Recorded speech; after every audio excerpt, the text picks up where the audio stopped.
The stars looked different from the International Space Station. Captain Jack Stone knew every bright dot visible from Earth, but up here, they seemed closer, more real. He floated near the observation window, sipping his morning coffee from a sealed container when the first alarm went off. "Captain, unknown object approaching." "It's big," reported Tom from the control module, his voice steady despite the unprecedented situation. Stone pushed himself toward the control room with practiced ease. The object on their screens didn't match any known satellite or debris patterns. It was moving with purpose, adjusting its course to match the ISS's orbit. "Get me Houston," Stone ordered, but the communications remained silent. All frequencies were dead. The object grew larger on their screens. Its surface gleamed like polished obsidian, with sharp angles that reminded Stone of a predatory bird. As it drew closer, the scale became apparent. It was easily 3 times the size of the ISS. "Multiple heat signatures detected," Tom announced. They're alive, Captain." The alien ship, there was no other word for it, extended what looked like a docking tube toward the ISS's emergency airlock. The station's sensors registered no hostile intent, no weapons charging, but Stone felt the weight of humanity's future on his shoulders. Inside the alien vessel, High Hunter Red Scale prepared for another routine subjugation. His species, the Ravagers, had performed this ceremony thousands of times across the galaxy. Show overwhelming force, demonstrate superiority, and watch the prey species submit. It was the natural order. The airlock cycled. Stone waited with Tom and Anna, the station's engineer. They have followed first contact protocols, not that anyone really expected to use them. The inner door opened. 3 massive figures ducked through the airlock. They stood nearly 8 feet tall, their bodies covered in what looked like natural armor plates. Their heads were reptilian, with rows of sharp teeth visible beneath their breathing apparatus. The leader's scales had a distinctive red tint. Red Scale stepped forward, expecting the usual response: terror, submission, perhaps even worship. Instead, the small human in front looked directly into his eyes. "Welcome to the International Space Station," Stone said calmly. "I'm Captain Jack Stone, representing the nations of Earth. We mean you no harm." Red Scale's translator processed the words, but he struggled to process the human's demeanor. Where was the fear? The cowering? These humans were so small, so soft-looking. "We are the Ravagers," Red Scale announced, his voice a deep rumble even through the translator. "We rule this sector of space. All species submit to us or face extinction. You will inform your leaders." Stone nodded thoughtfully. "I hear your claim. However, Earth and its people are sovereign. We're happy to discuss peaceful relations and cultural exchange, but we don't submit to threats." The other 2 Ravagers shifted uncomfortably. They were hunters.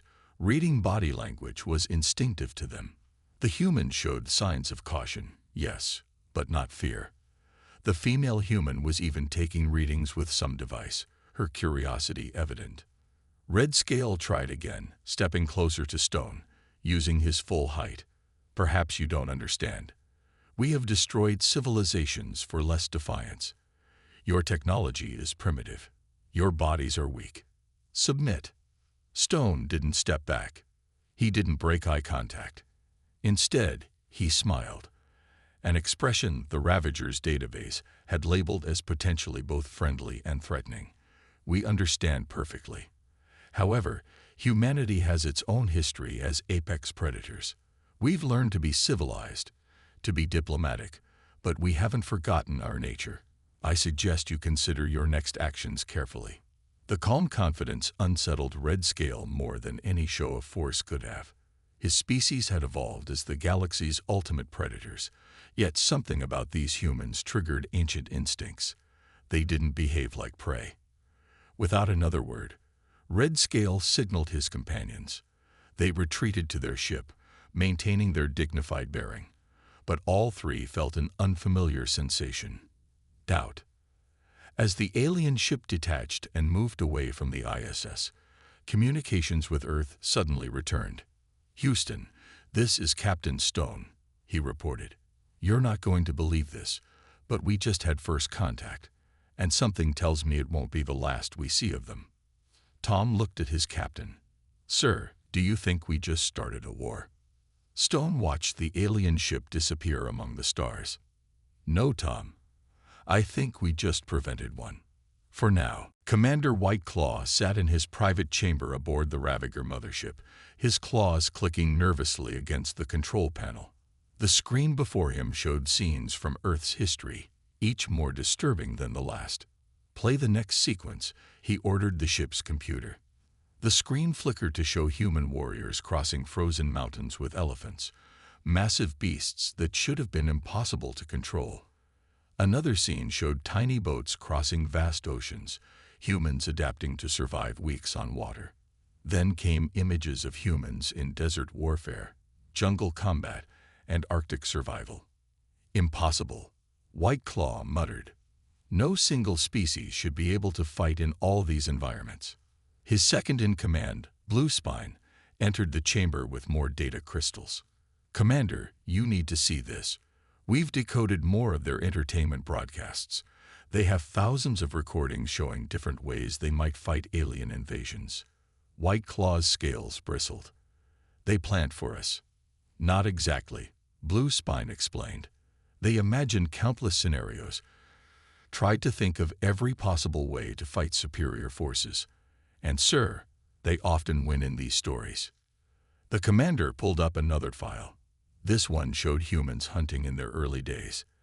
They didn't have claws or fangs, but they used their minds. They chased prey until it collapsed from exhaustion. They made tools to throw spears harder than any arm could. They used fire to change the very land itself. "Look at this," Whiteclaw pointed to a new image. "Their young play games about war. They turn everything into training. Even their sports are about throwing things accurately or fighting for territory." The screens changed again, showing modern human warfare. Tanks rolling across battlefields, ships hiding under the ocean, metal birds dropping fire from above. But what truly frightened Whiteclaw was how quickly humans went from riding horses to walking on their moon. 300 rotations, he said quietly. From first flight to space travel in just 300 rotations. It took our species 3,000. Bluespine moved uncomfortably. "There's more, sir. Their bodies. They're not weak like we thought. They can heal from injuries that would kill most species. They can survive losing limbs, replace body parts with machines, and they keep fighting." Whiteclaw opened another file, this one showing human medical technology. "Look how they fight death itself. When their bodies fail, they make new parts. When poison threatens them, they make medicine. They treat their sick instead of letting them die. It goes against all natural law." "Should we attack now?" Bluespine asked. "Before they grow stronger." The commander stared at the screen, watching humans rebuild entire cities after destruction, their populations always growing, always adapting. "No, we need to study them more. There's something about them, something we're missing." A new alert flashed on his screen. The latest data showed humans already spreading news about the space station contact. Instead of panic, there was excitement. Instead of fear, there was preparation. "They're united now," Whiteclaw realized. "Our appearance gave them a common goal. They're already sharing military information, pooling resources, planning defenses." Bluespine checked his own reports. "Sir, they're calling it the First Contact Defense Initiative. Every territory is contributing. They're not fighting each other anymore. They're getting ready to fight us." Whiteclaw closed the files and stood up. His claws extended unconsciously, an instinctive response to threat. "We've made a mistake. We thought they were prey because they're small.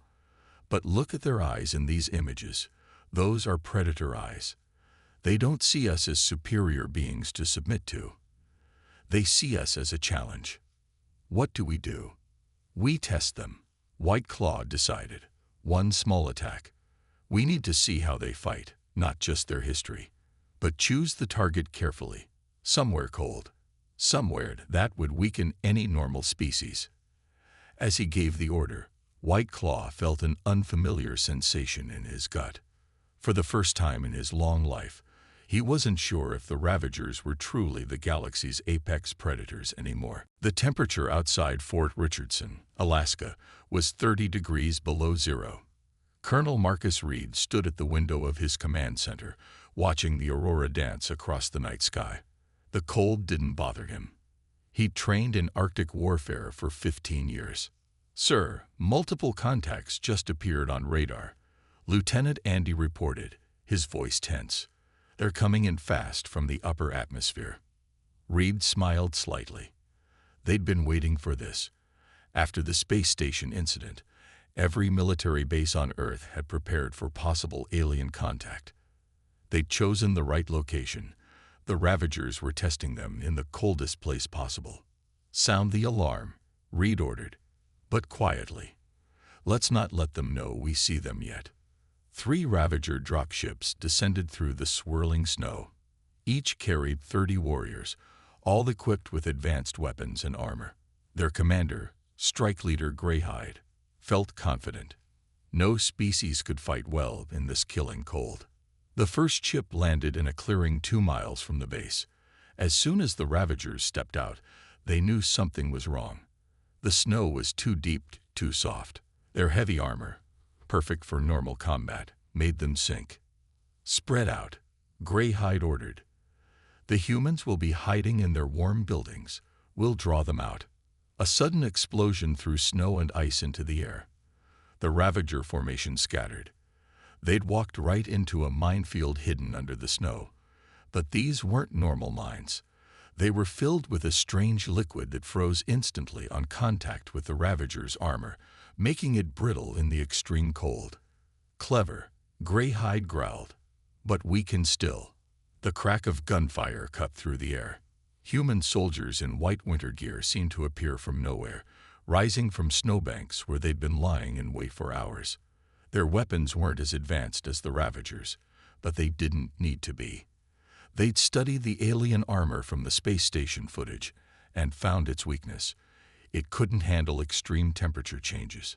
"They're in the trees, too," a Ravager warrior shouted, just before a sniper's bullet found a crack in his frozen armor. Colonel Reed watched through his binoculars from his forward position. He hadn't stayed in the command center. He led from the front. "Begin Phase 2, he ordered into his radio.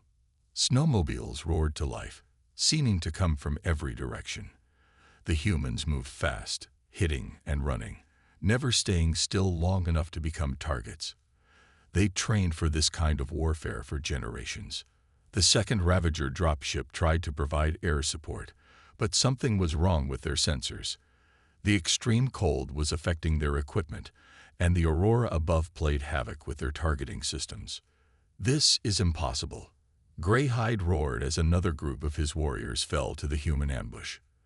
"They're supposed to be primitive, weak." A massive explosion rocked his ship. The humans had used the confusion to plant charges on its engines. As it crashed into the snow, Greyhide saw something that chilled him more than the Arctic air. Humans were adapting to use the Ravagers' own weapons, figuring them out in the middle of battle. Reed's voice came over loudspeakers in perfect Ravager language, translated by computers using data from the space station encounter. "You can retreat. We'll let you leave. This doesn't have to end in more deaths." The third dropship was already lifting off, having never landed. Greyhide looked at his remaining warriors, less than half his original force. The humans hadn't just survived in this deadly cold. They'd turned it into a weapon. "Fall back," he ordered. "Back to the ship." As the Ravagers retreated, Reed watched them go. His soldiers wanted to pursue, but he held them back. "Let them go," he said. "They learned what they needed to learn." In the distance, the aurora continued its dance, indifferent to the battle below.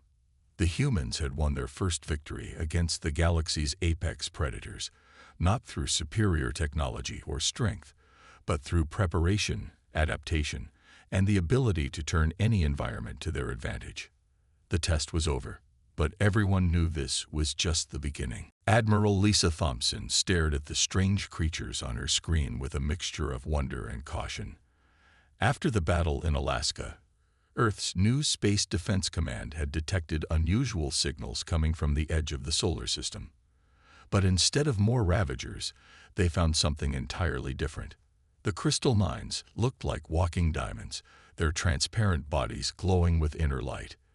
The storm dancers were clouds of purple gas contained in elegant mechanical suits. Both species had secretly followed the Ravagers to Earth, watching the battle unfold. Your victory has given us hope. The crystal mind leader's thoughts appeared as text on the screen. We have been slaves to the Ravagers for 1,000 years. No species has ever defeated them in battle before. Thompson sat in her underground command center, surrounded by Earth's military leaders. Why have you come to us now? The storm dancer's voice sounded like distant thunder. Because you did not submit. Because you fought them in ways they didn't expect. Because you are like us. Builders, thinkers, but you remember how to fight. The Ravagers will return, the crystal mind warned. Not with a test force, but with their full fleet. We can help you prepare. We have their technology, their star maps, their battle plans. Thompson leaned forward. And what do you want in return? Teach us to fight like you do, the storm dancer replied. Not just with weapons, but with strategy, with courage. The Ravagers kept us alive because we're useful. The crystal mines build their ships. We storm dancers power their engines. But they never taught us to fight. The human leaders discussed among themselves. The alien races watched, fascinated by how quickly humans could disagree, argue, and then find common ground. Very well, Thompson said finally. We accept your offer of alliance, but we do this our way. No species in this alliance will be slaves or servants. We fight as equals. The aliens were shocked. In their experience, stronger species always dominated weaker ones, but humans were offering true partnership. Over the next few weeks, Earth's military bases filled with alien visitors.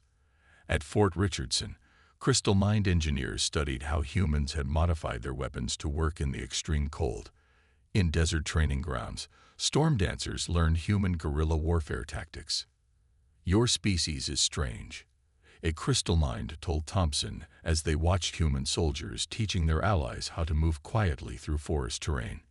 You are physically weaker than the Ravagers, yet you act like you're stronger. You have less advanced technology, yet you improve upon our designs in ways we never imagined. Thompson smiled. That's because we've spent our entire history being the underdog. There were always animals stronger than us, enemies with better weapons. We survived by outthinking them, by turning their strengths into weaknesses. The storm dancers proved to be natural scouts, their gaseous forms perfect for stealth operations. The crystal mind's natural ability to process complex data made them excellent strategists once they learned to think in terms of warfare. The Ravagers think in straight lines, Thompson explained to her alien allies. Attack, overwhelm, consume. But humans? We think around corners. We look for the unexpected path. As if to prove her point, human scientists were already combining crystal mind technology with storm dancer energy systems in ways neither species had considered. They weren't just preparing for war, they were revolutionizing how their allies thought about everything. We've detected Ravager fleet movements, a junior officer reported one morning. They're gathering their forces. Thompson looked at her alien allies, seeing not strange creatures now, but fellow warriors. Good, she said. Let them come. This time, we'll be ready. And this time, we're not fighting alone. The crystal mind leaders' glow brightened. They thought making us serve them made them strong.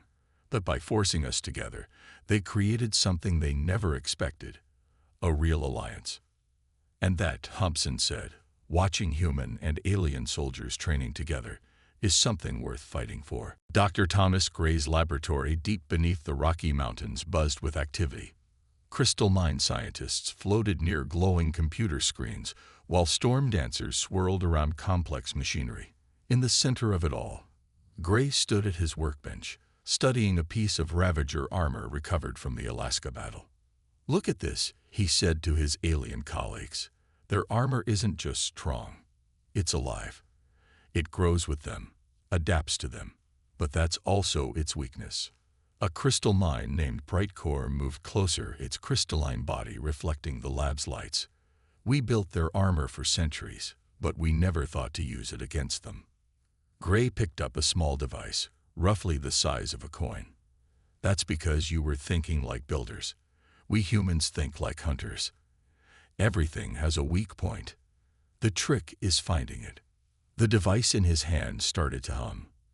The piece of Ravager armor began to crack and flake. The living metal tried to repair itself, but couldn't. "Sonic resonance," Gray explained. "Their living armor is strong, but it vibrates at a specific frequency. Hit that frequency hard enough, and their greatest defense becomes useless," finished Bright Core, its crystal body pulsing with excitement. Across the room, storm dancers were helping human engineers modify Earth's weapons with their energy technology. Regular bullets couldn't penetrate Ravager ships, but bullets wrapped in storm dancer energy could phase through their hulls. "Your species learned so quickly," said Windsong, a storm dancer engineer.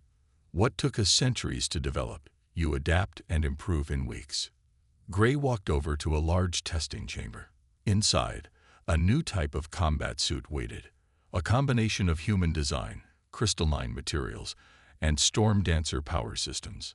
It looked almost delicate, nothing like the bulky armor the Ravagers wore. "That's because we had to," Gray replied. "Humans weren't the strongest, fastest, or toughest species on Earth. We survived by adapting, by taking ideas from nature and improving them. Now we're doing the same thing with alien technology." A young human scientist rushed into the lab. "Dr. Gray, the test results from the new stealth system are in. It works. The Ravager's sensors can't detect anything using Storm Dancer phase-shifting technology." Gray nodded. "Good. Now we can move ships through their defense lines without being seen. How's the crystal mind targeting system integration coming along?" "Better than expected," the scientist replied. "Their crystalline computing combined with human AI creates perfect target prediction. The Ravagers won't be able to dodge or outmaneuver our weapons." The lab's main screen lit up with a message from Admiral Thompson. "Dr. Gray, status report." "We're ready for mass production," Gray answered. "The sonic disruptors will crack their armor. The phase shift ammunition will penetrate their ships. Our new combat suits will let our soldiers match their strength while staying agile. But most importantly," he paused, looking at his alien colleagues with pride, "we've taught our allies to think like innovators, not just builders." A crystal mind research team had already started designing new weapons based on human concepts. Storm dancers were developing ways to use their natural abilities for tactical advantages they'd never considered before. "The Ravagers think technology is about power," Gray continued. "But humans know it's about solving problems. Every time they show us a new weapon, we don't just copy it. We find 3 ways to counter it and 4 ways to improve it." Thompson's image nodded on the screen. "The Ravagers wanted to test us in Alaska. Instead, they gave us everything we needed to beat them. Their armor, their weapons, their tactics, all of it revealed their weaknesses." Gray looked around his lab, at humans and aliens working together, combining their knowledge in ways the Ravagers never imagined possible. They thought being the strongest made them unstoppable. But strength isn't just about power, it's about how you use it. "How long until everything's ready?" Thompson asked. "Mass production begins tomorrow. Within 2 weeks, every human and allied ship will be equipped with the new systems." Gray smiled. "The next time the Ravagers attack, they're going to find out what happens when you corner a species that specializes in turning weaknesses into strengths." Fleet Commander James Walker stood on the bridge of the Earth-shipped Defiance, watching the massive Ravager fleet appear from hyperspace. The enemy ships looked like giant predatory birds, their black hulls gleaming against the stars. But Walker wasn't worried. He was smiling. "All ships, maintain position," he ordered. "Let them think we're afraid to attack first." The human fleet looked small compared to the Ravager armada, but appearances were deceiving. Each Earth ship now carried weapons and defenses created by the combined genius of 3 species, and they weren't alone. Crystal mine ships hidden in nearby asteroid fields and storm dancer vessels phased out of normal space waited for the signal. On the Ravager command ship, High Hunter Red Scale felt confident. "Look how few ships they have," he told his officers. "This will be a quick victory." The Ravager fleet moved forward in perfect attack formation. They had used the same tactics for thousands of years. Overwhelming force in a direct assault. It had never failed them before. Now, Walker commanded quietly. Suddenly, the space around the Ravager fleet erupted with activity. Storm dancer ships appeared from phase space, their energy weapons cutting through the enemy's shields like they weren't there. Crystal mine vessels emerged from hiding, their perfect targeting systems finding weak points in Ravager armor. "Impossible." Red Scale roared as explosions lit up his fleet. "How are they beating our defenses?" The human ships moved in next, but not in any formation the Ravagers recognized. They fought like pack hunters, drawing out enemy ships, isolating them, then striking from unexpected angles. "Their armor is failing," a Ravager officer reported in panic. "Some kind of sonic weapon." The officer never finished. A storm dancer phase missile passed through the ship's hull and exploded inside, turning the mighty vessel into expanding debris.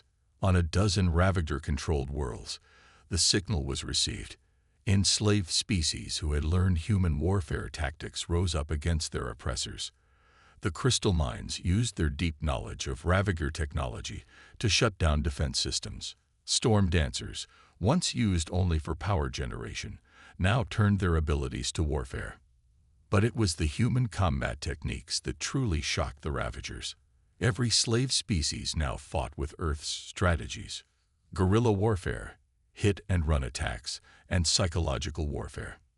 "They don't fight like proper warriors," Red Scale complained as another formation of his ships fell to the human pack-hunting tactics. "There's no honor in this." "Honor," Walker's voice came through on all channels. "You enslaved peaceful species. You tried to bully us into submission. Don't talk about honor." The battle in space continued for hours, but the outcome was clear. The Ravager fleet, designed to fight head-on battles against weaker enemies, couldn't adapt to opponents who refused to fight on their terms. Red Scale watched in horror as his mighty armada was torn apart by the combined forces of species his kind had dismissed as prey. The humans hadn't just taught their allies to fight. They taught them to think differently about warfare itself. "How?" he demanded over the command channel. "How did you defeat us?" Walker's response was calm. "Because you never understood what makes a true apex predator. It's not about being the strongest or having the best weapons. It's about adaptation, about working together, about turning weakness into strength." As the last Ravager ships either surrendered or tried to flee, Walker looked at his tactical display. Reports were coming in from across Ravager space. The uprising was succeeding everywhere. Centuries of oppression were ending in days because humans had shown the galaxy a different way to fight. "Send word to Earth," Walker ordered. "Tell them Phase 1 is complete. The Ravager fleet is defeated." He paused, watching the surrendering ships. "Now comes the hard part, building a galaxy where different species work together instead of trying to dominate each other." He looked around his bridge, where humans worked alongside crystal mines and storm dancers, and smiled. They had already proven it was possible. Captain Jack Stone stood at the window of the newly built Galactic Council chamber on neutral space station Unity. 3 months had passed since the great battle that ended Ravager dominance.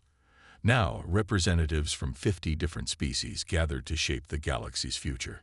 "It feels strange," Stone said to his old friend Tom, who now served as his advisor. Just a year ago, we were on the space station, having our first alien contact. Now, look at us. The council chamber was a marvel of cooperation. Crystal mind architecture created perfect acoustics, storm dancer technology provided clean energy, and human design made sure everyone, from the smallest to the largest species, felt comfortable and equal. High Hunter Red Scale, now speaking for the reformed Ravager territories, approached Stone. The massive alien moved differently now, less aggressive, more thoughtful. "We have been wrong for so long," Red Scale said. "We thought being apex predators meant we had to dominate others. You humans showed us a different way." Stone nodded. "On Earth, we learned that even apex predators have to adapt. The ones that couldn't change died out. The ones that could evolved into something better." Across the chamber, former slave species mingled with their one-time oppressors. Crystal mind engineers discussed technology with Ravager builders. Storm dancers taught their energy manipulation techniques to young species just reaching for the stars. "The first meeting of the Galactic Council will now begin," announced the neutral AI speaker. Stone took his place at the circular table, designed so no species sat at its head. "Our first task," Stone began, "is to establish the Council's basic principles. Earth suggests we start with what we've learned. Strength comes in many forms. Progress comes through cooperation, and every species has something to teach." The chamber filled with sounds of agreement. From the low growls of the Ravagers to the crystalline chimes of the crystal mines, to the whistling tones of the storm dancers. A young Ravager scientist named Swiftmind stepped forward. "We've discovered something remarkable. When we mix human adaptability, crystal mind precision, and storm dancer energy understanding, we can solve problems none of us could handle alone. We're not just sharing technology, we're creating a new way of thinking." Stone smiled, remembering his first face-to-face meeting with the Ravagers on the space station.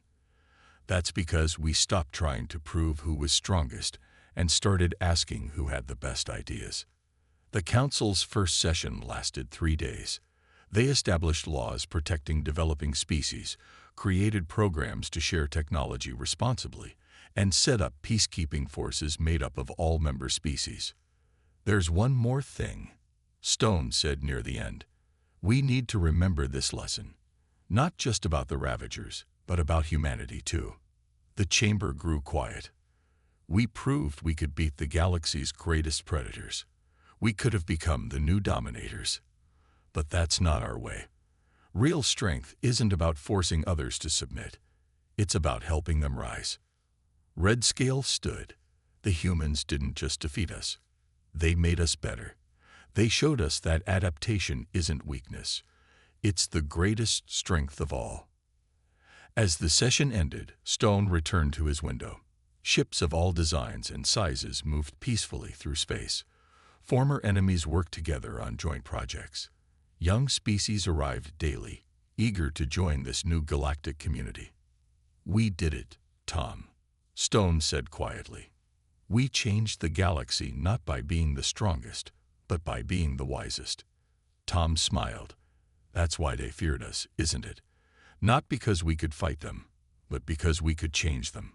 And ourselves," Stone added, watching a group of human children playing with young Ravagers in the station's park.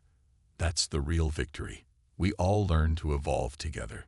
The stars outside looked different now, not distant points of light, but bridges between civilizations. The galaxy's apex predators had finally met a species they feared, and that species had taught them how to turn fear into friendship, strength into wisdom, and dominance into cooperation.